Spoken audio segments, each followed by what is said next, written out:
امام فرماتے جو انسان ڈرپوک ہے، یہ ڈرپوک کیوں ہے؟ کیونکہ یہ 2+2 نہیں کرتا، یہ اپنے عقل کو استعمال نہیں کرتا. کہ میں نے کہا اگر کوئی انسان ڈرپوک ہے، رات کے اندھیرے میں جا کر کوئی ہارر مووی دیکھ کر آئے تو یہ جب گھر میں آئے گا اب رات کو ڈرے گا، یہ لکڑی کو دیکھے گا کہے گا یہ بھی بھوت ہے. 3 دن سے آپ اپنے گھر میں سکون سے سو رہے ہو، چند شرارت والے دوست آپ کے پاس آ جائیں اور وہ جنوں کی اور غیبات کی باتیں کرنے لگے، یہ تو چلے جائیں گے. 3 دن سے آپ سکون سے سوئے، اب یہ پوری رات آپ کو نیند نہیں آئے گی. پنکھے سے آواز آئے گی، آپ کہیں گے یہ بھی کوئی جن ہے. باہر سے آواز آئے گی، آپ کہیں گے یہ بھی کوئی بھوت ہے. یعنی انہوں نے آپ کے قوہ وہم کو کیا کیا؟ ایکٹیو کر دیا. مولا فرماتے ہیں مجھے تعجب ہے اس انسان پر جو مردے سے ڈرتا ہے. اسی باپ کے ساتھ 60 سال رہا، اس کے کمرے میں نہیں جاتا، بابا کی روح آ جائے گی، والدہ کی روح آ جائے گی، دادا کی روح آ جائے گی. قبرستان سے ڈرتا ہے. مولا فرماتے جو مردہ غسل دیا، کفن دیا، اپنے ہاتھوں سے جا کر دفن کیا، اگر اس میں اٹھنے کی طاقت ہوتی وہ پہلے خود کو بچاتا پھر تمہیں ڈراتا. جو بیچارہ مٹی میں مل گیا وہ تمہیں کیا ڈرائے گا؟ لیکن یہی انسان مردوں سے ڈرتا ہے. فرمایا اس نے کیلکولیشن نہیں کی کہ مردہ بول نہیں سکتا، مردہ اٹھ نہیں سکتا، یہ مجھے نقصان کیسے دے گا. حیدرآباد میں لمس میرے خیال میں ایک یونیورسٹی وہاں پر ہے، بہرحال وہاں پہ 80s میں یہ واقعہ اخبار میں بھی چھپا تھا کہ کچھ نوجوان اسی ڈر کی بیماری سے ایک نوجوان اپنا قاتل بن گیا، مر گیا. بعض لوگ ڈر کی وجہ سے مر بھی جاتے ہیں، اپنے قاتل بن جاتے ہیں.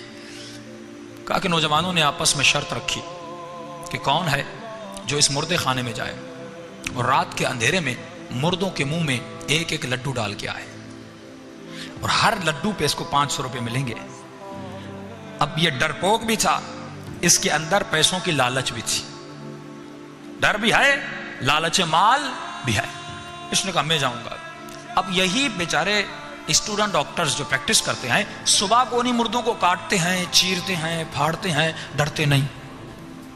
یہی مردہ جسے تو کاٹ رہا یہ تمہیں کچھ نہیں کہہ رہا، لیکن رات کو یہی انسان ڈرتا ہے اندر جانے سے، کیونکہ قوہ وہم اس کا ایکٹیو ہو گیا، اس کے اوپر عقل غالب نہیں ہے. اب یہ بیچارہ اندر تو چلا گیا. انہوں نے آپس میں ایک پلان کیا کہ بھائی اب اس کو ڈرانا بھی ہے، 500 روپے تو ان کو دینے نہیں تھے، کہ ڈرانا بھی ہے. کہ کیسے؟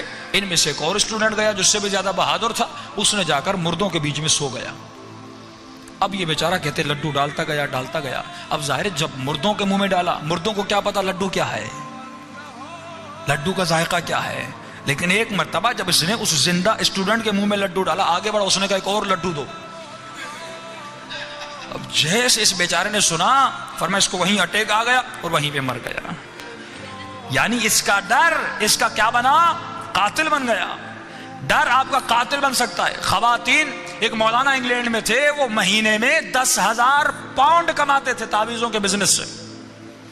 اب مولانا آپ ایسا کتنا کما لیتے ہو؟ ہم نے مجلسوں سے کمائے ہیں، بچوں کو پڑھانے سے کمائے.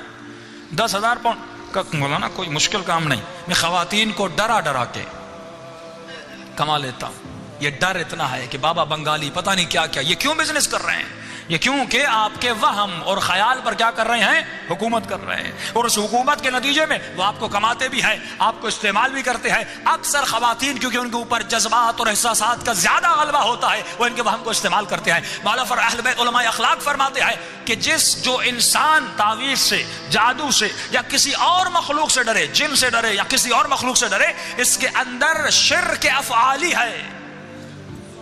اس نے ڈر کا مالک کسی اور کو سمجھا، خدا کو نہیں سمجھا. یہ مشرک ہے، مشرک ہے. ڈیٹیل میں جائیں تو یہ مشرک ہے. اگر ڈرنا ہے تو پروردگار عالم سے. اور مقام افسوس ہے کہ آج کا انسان چپکلی سے ڈرے، آج کا انسان چوہے سے ڈرے، آج کی خواتین کاکروچ سے ڈرے، لیکن مولا فرماتی خدا سے نہیں ڈرتا. بد حجاب ہو کر گھومتی ہے، خدا سے نہیں ڈرتی، چپکلی سے ڈرتی ہے. اب روایت سنیے معصوم کی. فرمایا جو انسان دنیا میں خدا